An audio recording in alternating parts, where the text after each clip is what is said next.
you've done everything right, but maybe that's the problem. That was the last thing I expected to hear when I stepped into Owen's office, clutching a folder filled with wins. I didn't walk in angry. I walked in proud, hopeful, even, after all. I had earned it. My name's Marin. I've led the strategic accounts team at Veritas Tech for the past 3 years. 5 major contracts, each one bigger than the last. I had just wrapped up the most profitable quarter in our division's history, and I thought it was the perfect time to talk about a raise.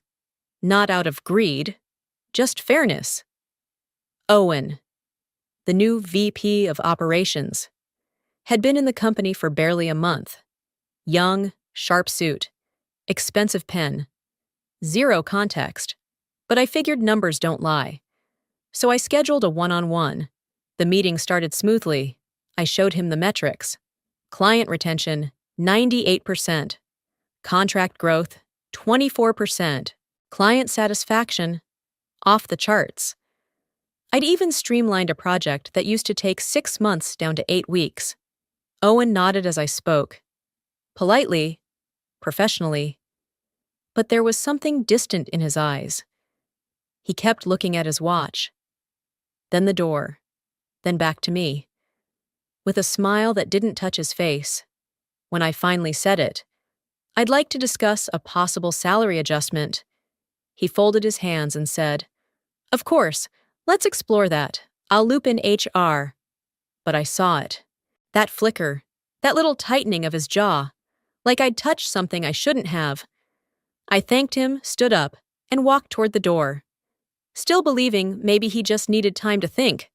But when I opened it, I stopped cold. There, standing just outside, was Jamie, the new intern I had personally trained 3 weeks ago, fresh out of college, nervous in her blazer, holding a notepad, waiting to speak to Owen, alone. Our eyes met. She gave me a weak smile. I walked past her slowly, my mind trying to push away the noise. "Don't jump to conclusions," I told myself. "It's just timing, just coincidence." But something in my gut whispered otherwise. And hope, so bright just minutes before, dimmed slightly, like a light fading behind frosted glass. 3 days passed. No response, no calendar invites, no follow-up from Owen. I told myself it was fine. He was new, probably buried in onboarding chaos. Maybe HR was just slow. Maybe the raise conversation had triggered more red tape than I'd expected. But something didn't sit right. On the morning of the 4th day, I got a short email from Human Resources. Subject, Role Adjustment Discussion. Hi, Marine. Please stop by Conference Room B at 10:30 in the morning today. Best. Lena. HR. No explanation, no context, just that vague title, Role Adjustment. Still, I brushed my blazer, straightened my blouse, and walked down with my head high. I figured it might be an administrative formality, maybe even a preliminary approval, but when I stepped inside, Lena was already seated, expression unreadable, hands folded over a printed document. "Hi, Marin," she said, overly chipper. "Thanks for coming on such short notice." I sat, placing my notebook on the table, trying to steady the sinking feeling in my chest. "So," she began, flipping through pages, "after a recent realignment of internal structures, leadership has decided to reposition a few roles across departments for better agility and cross-functional collaboration." She spoke like she was reading from a script, because she was. I waited for my name to come up, my raise, anything. But then came the line that turned my stomach. "You've been reassigned as executive support, special tasks, effective today." I blinked. "I'm sorry." "What does that mean?" "It means you'll be helping with scheduling, meeting prep, materials coordination," she replied, not meeting my eyes. "You'll be a great asset supporting the leadership team from an operational standpoint." A pause stretched between us.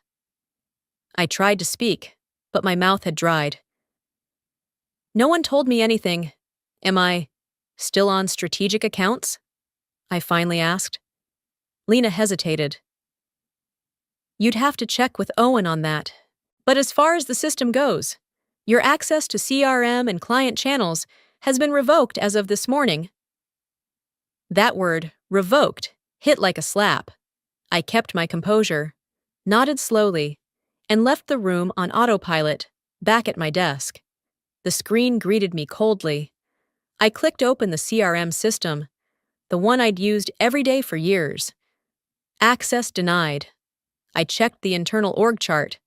My name no longer appeared under strategic accounts. Worse, the team's new org structure listed Jamie as Client Lead, East Region. Jamie, the intern. I stared at the screen in silence, then clicked her name. She had full client access, 5 accounts, mine. The same clients I had brought in, nurtured, and retained. Now hers. I didn't cry, not yet. I just sat there, numb, fingers still hovering over the mouse. What did I do wrong? Was it my tone during the raise meeting? Had I overstepped? I scrolled down my inbox, half expecting some apology, some clarification. But all I saw were meeting invites, for catering, for booking rooms, for printing handouts. Suddenly, my phone buzzed. It was Jamie, a one-line message. I didn't know until this morning either. My throat tightened. I looked up at the office floor through the glass. Everyone was moving on like nothing happened. I, apparently, had been erased, without a sound. I balanced the tray with both hands, keeping my steps even as I pushed open the glass door with my elbow. The conference room buzzed with voices, familiar ones, too familiar. This was the Monday morning strategy session I used to lead. I'd spent 2 years shaping that meeting into a cornerstone for client wins, process improvements, and real-time fire drills. Now, I was standing at the head of the same long table, with a tray of coffee and muffins. Fresh brew, I said softly, placing a carafe in the center. No one responded. I wasn't expecting applause, but the silence was colder than I'd imagined. No one made eye contact. They shifted in their seats, adjusted their pens, tapped on their tablets as if my presence made the room too small. And then there was Jamie. She sat at the exact seat I used to occupy, 3rd chair from the end, right side, beside the screen, the decision-maker's spot. There was a fresh nameplate in front of her. Jamie Tran, Client Lead. I paused. Just a second too long. Her eyes flicked up, caught mine, and immediately dropped back down to her notes. Not a nod, not a smile, just a flush of color on her cheeks and the rigid stillness of someone caught in guilt, but too afraid to speak. I refilled a few cups, moved in practiced silence, poured for Owen last. Thanks, he muttered, not bothering to look up from his tablet. No one asked me how I was doing. No one mentioned the fact that I had trained most of them myself. No one even acknowledged I was there, except the screen. The main slide read, Q3 Client Recovery Plan, presented by Jamie Tran. I felt my stomach turn.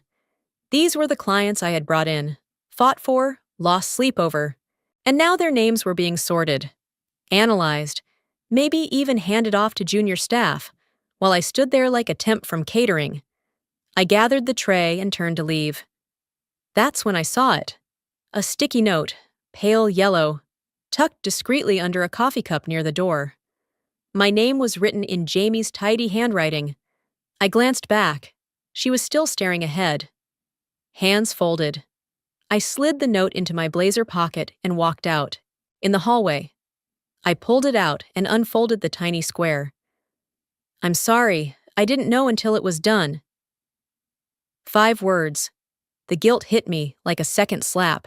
Not because of what she wrote, but because she had written anything at all. She was trying, but trying doesn't change the fact that she said yes to the seat I hadn't even been told I'd lost. I stood by the service counter, staring at the note, the scent of coffee still clinging to my sleeves. Somewhere inside the conference room, someone was presenting a slide deck I once built from scratch, and I was out here, forgotten, by a team I once carried on my back. I didn't quit. I didn't storm into Owen's office demanding answers. I didn't write a long email, or cry in the bathroom, or even speak a word to anyone that wasn't strictly necessary. I just adjusted. Or at least, that's what it looked like on the surface. Each morning, I arrived at 8:02 in the morning sharp, logged in, collected the day's requests, delivered documents, organized catering, booked meeting rooms for teams I used to lead. I moved through the hallways like a shadow, present, but overlooked. I learned how to disappear in full view.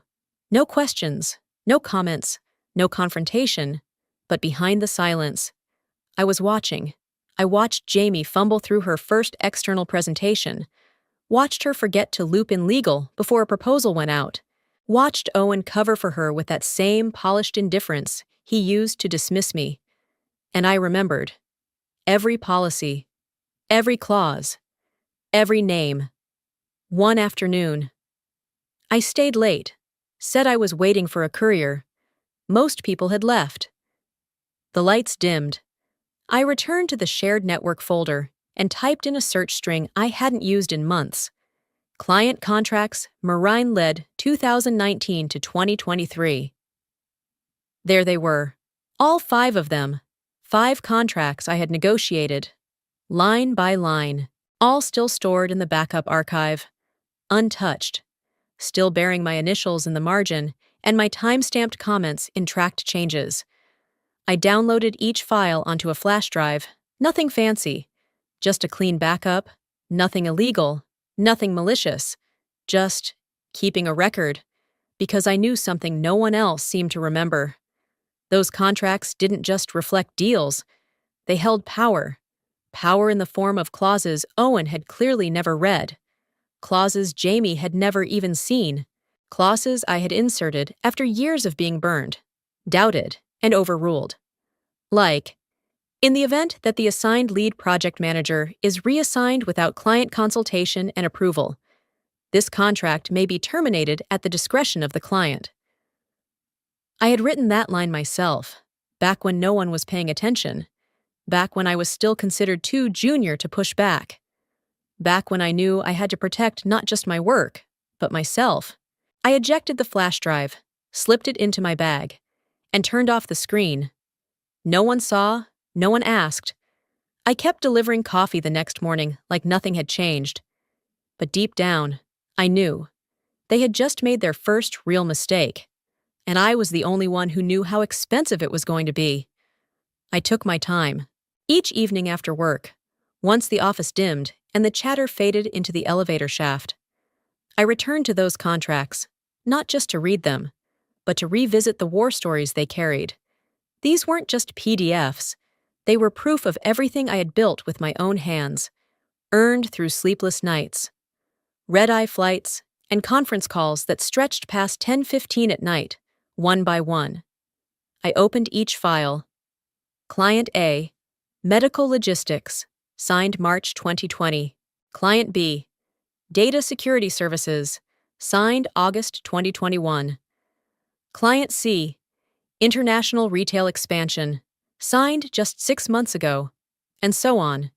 Every document bore the same structure, but buried deep in the Terms and Conditions section, usually around page 17 or 18, was the line I had fought for, argued for, and in some cases, snuck in when no one else was looking closely. Client reserves the right to terminate this agreement without penalty in the event of a project lead reassignment, without prior written approval. In plain English, if they removed me without permission, the client could walk away, no strings attached. At the time, people rolled their eyes. Legal said it was unnecessary. Sales said it was too protective. Owen, back when he was still managing deals as director of sales, said, "If it makes you feel better, fine." I scrolled up to the signature pages, and there it was, in all 5 contracts, signed by Owen Caldwell, with his flawless digital signature and that confident title beneath it. He had approved every clause. He had agreed to every word. And now, he had reassigned me without notifying a single client. He had promoted someone who didn't even know those clauses existed. He had lit the fuse. He just didn't know it yet. I leaned back in my chair. The glow of the monitor reflecting off the office window like a ghost of the life I used to live. This wasn't revenge. It was precision. It was memory. It was the kind of control that doesn't shout, but waits. Because the beauty of a trap isn't when it snaps shut. It's when no one realizes they've walked into it. I renamed the folder on my flash drive. Continuity clauses, critical. No one else had a copy. No one else even remembered the line existed. But the clients would. When the time came, they'd notice, and they'd act. Until then, I poured coffee, took notes, booked rooms, and waited, calm, still, and holding every thread in my hands. The first crack came quietly. It was late on a Thursday morning, 11:15. If I remember right, I had just returned from delivering a tray of documents to the executive floor when the tension in the office shifted. You can always feel it, when the air goes still, when keyboards stop clicking, when whispers start flying across glass doors. By 11:30, the emergency meeting invitations were flying in. Subject, Client A, urgent alignment call. Location, conference room 3B. Attendees, Owen, legal, finance, strategic accounts. Not me. Of course not me. But I still printed their decks, still aligned the chairs, still poured the water. The room filled quickly, people speaking in half sentences, sliding printouts back and forth. None of them knowing what had gone wrong, only that something had. I stood just outside the glass walls, pretending to adjust the coffee cart, watching as Jamie stumbled through the opening summary. Apparently, Client A, the one I had personally onboarded 2 years ago, had sent over a formal notice that morning. As of end of quarter, we will be terminating our agreement with Veritas Tech. No renewal will be considered. Owen sat at the head of the table, pale but posturing calm. "We've been expecting some churn," he said. "It's likely a budget cut. Healthcare sectors are tightening spend." I nearly scoffed, but stayed silent. Client A wasn't budget sensitive. If anything, they were scaling up after the meeting. I returned to my desk in the admin corner, where no one ever really looked. That's when I saw it, a stray email, left open on the shared print station by someone who hadn't signed out. It was a message from Client A's internal procurement lead. The subject line read, "Concerns regarding project transition." I shouldn't have read it, but I did. "We've attempted to contact Maureen regarding the Q4 rollout. We were unaware that she was no longer involved. The current lead has failed to address our last 2 inquiries. We signed this contract with Marin. If she's been removed without consultation, we will exit as per Clause 14B. I froze. That was it. The clause. The one Owen had signed. And now forgotten. The one I had written 2 years ago to protect exactly this kind of relationship. My fingers trembled slightly on the mouse. Not with joy, not even satisfaction, but a creeping cold that started at my neck and slid down my spine. They had pulled the pin, and no one inside that glass room even knew the grenade was already mid-air. I quietly deleted the printer log, closed the window, walked to the break room and washed my hands. The water felt too cold. Or maybe I just couldn't feel warmth anymore. Either way, the first one was gone, and the rest. I knew they'd follow. By the following Tuesday, the cracks had become fractures. The second client pulled out just before lunch, 12:08 in the afternoon. I heard it first, not through an announcement, but through the silence that followed. Phones stopped ringing, Slack channels went eerily quiet. I watched Owen storm down the hallway with legal at his heels, face flushed, jaw locked. By 3:20 that afternoon, the third client had followed. This one hit harder. They didn't just pull out. They demanded a refund on Q2 deliverables, citing breach of lead continuity and irrecoverable communication breakdown. That made 3 accounts gone in less than 5 business days. Combined, they accounted for nearly 40% of our division's annual revenue. And still, no one said my name.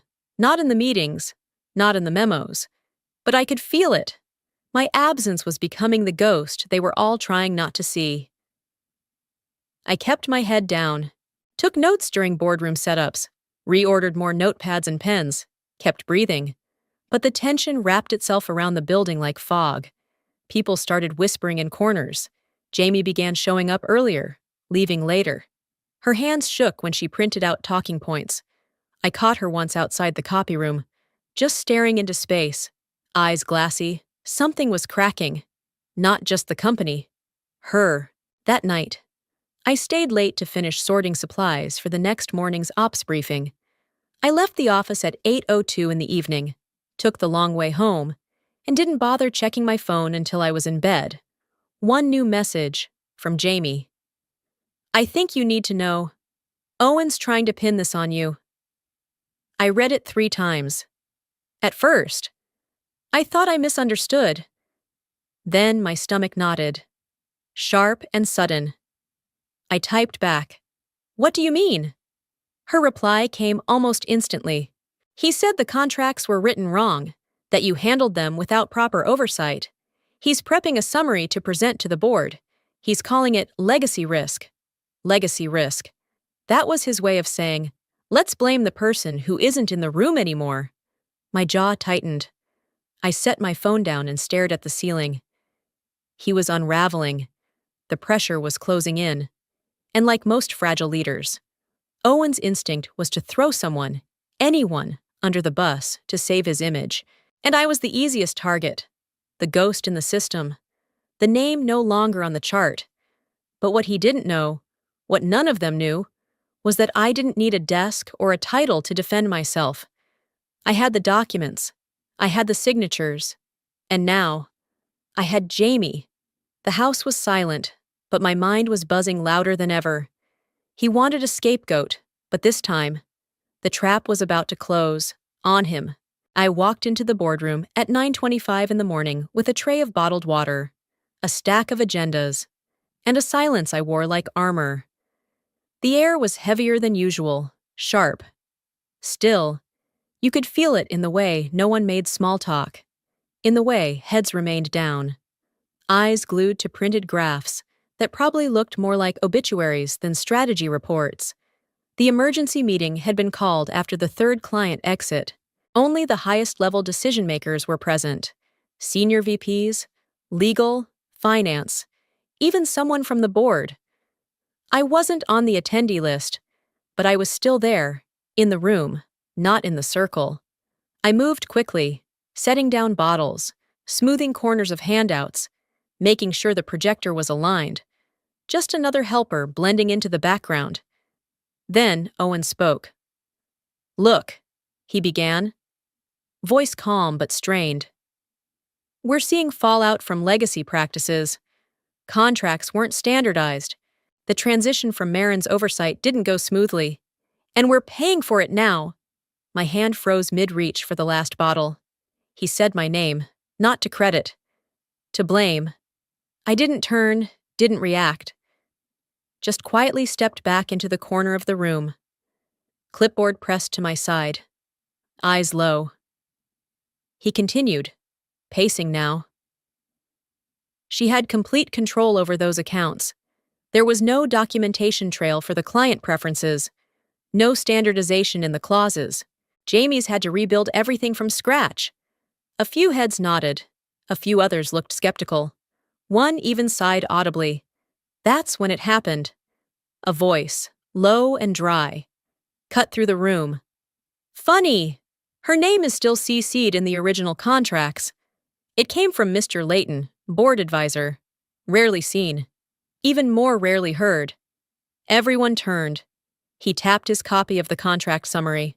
"In fact," he added, flipping a page, "her version tracked every clause, every communication, every revision. Who approved these again?" He looked straight at Owen. Owen blinked. "I mean, I signed off. But the language—" "You signed off." Mr. Layton didn't raise his voice. He didn't need to. Silence blanketed the table. I stood still in the corner, like furniture. No one looked at me. But I felt the shift. The current of suspicion had moved, not toward me, away. And yet, I said nothing, because I didn't need to. I gathered the empty tray, turned quietly, and stepped out of the room just as the temperature inside began to drop. Behind me, the voices picked up, sharp, defensive, unraveling. I walked down the hallway, shoes muffled on the carpet. It didn't feel like justice, not yet. But for the first time in weeks, the silence didn't feel like defeat. It felt like control. At 8:40 in the morning, I was setting up bottled water in the executive boardroom when the CEO's assistant found me. She didn't smile. She didn't ask if I had a moment. She simply said in a low, urgent tone, "Marin, the board wants to see you, right now." I froze for half a second, then nodded. No questions, no hesitation. I wiped my palms on my blazer and followed her past the glass walls I hadn't stepped behind in weeks. Inside, 7 people sat in tight formation around the long mahogany table.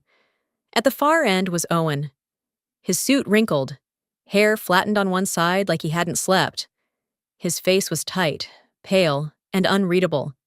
They motioned for me to sit. No one offered small talk.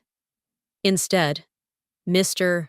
Layton, the most senior board advisor, slid a piece of paper across the polished surface. "You should read this." I picked it up. It was a printed email, brief, direct, and impossible to misinterpret. Subject: Contingency Clause Reinstatement Request. To CEO, Veritas Tech. We have reviewed the current situation across all 5 of our accounts. We are willing to reconsider the termination of contracts, contingent upon the reinstatement of Moran Lowe as our primary project lead. If this cannot be met, we will pursue new partnerships effective immediately. Signed, clients A, B, C, D, and E. I read it twice, not because I didn't understand, but because my chest had started to ache, in a way I hadn't felt in weeks. 5 clients, all unified, demanding my return. Not a favor, not sympathy, a requirement. When I looked up, I caught something I hadn't seen before: uncertainty in Owen's eyes. It flickered just long enough. Then Mr. Layton leaned forward. "Marin, we owe you more than an apology. We failed to see what you built and what you protected. The board has agreed to reinstate you immediately as Director of Strategic Accounts." He paused. "With full authority to choose your own team and double your previous salary." The room was silent, heavy with implication. I didn't look at Owen. I looked at the chairman. "I want it in writing," I said calmly. "And I decide who stays and who goes." A beat passed, then a nod. "Done." I stood, straightened my blazer, and walked out, quietly. Without drama, I didn't smile until I reached the hallway, because that moment wasn't about revenge. It wasn't even about getting my title back. It was about something far greater: being seen, being heard, and knowing. I had never needed to shout to be powerful. I didn't take the offer. Yes. The title was restored. The salary doubled. The board practically bent over backward to make it happen. But the truth? I was already gone.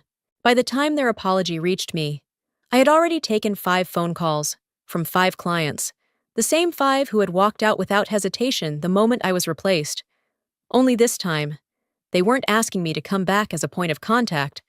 They were offering something far more powerful. "We've talked," one of them said. "We trust you, not just with our contracts, with our vision."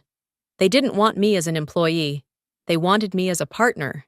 And when the final proposal came through, funding, infrastructure support, and a shared stake in a brand new consultancy, I felt something crack open in my chest. Freedom. Real, terrifying, beautiful freedom. No gatekeepers. No performance reviews. No one to erase my name from a chart again. Just me, and the people who actually saw what I brought to the table. 2 weeks later, I walked into a small co-working space downtown. Bright windows, simple furniture, quiet hum of new beginnings. I placed my laptop on the center desk, logged in, opened a fresh document titled Marin and Partners, Strategic Rebuild Initiative, and for the first time in months, I breathed in fully. No badge to scan, no water to pour, no one pretending I was invisible, just clarity, purpose, and power on my own terms. That afternoon, my phone buzzed. Jamie, I just submitted my resignation. If you're hiring, I'd rather work for the woman who taught me everything. I stared at the message, stunned for a moment. Then I smiled. The intern who once took my seat, now choosing to stand beside me, voluntarily, I replied, Welcome to the new table. This time, we build it together. I never got the raise I asked for. I got something better. A company that couldn't function without me. And then, a company that could thrive because of me. If you've ever been silenced, sidelined, or underestimated, remember this. You don't have to burn the building down. You can build your own. Was there a moment in your life when walking away gave you back your voice? Share it below. If this story moved you, hit like. Share it with someone who needs it. And don't forget to subscribe for more real workplace stories that end with power, not pity.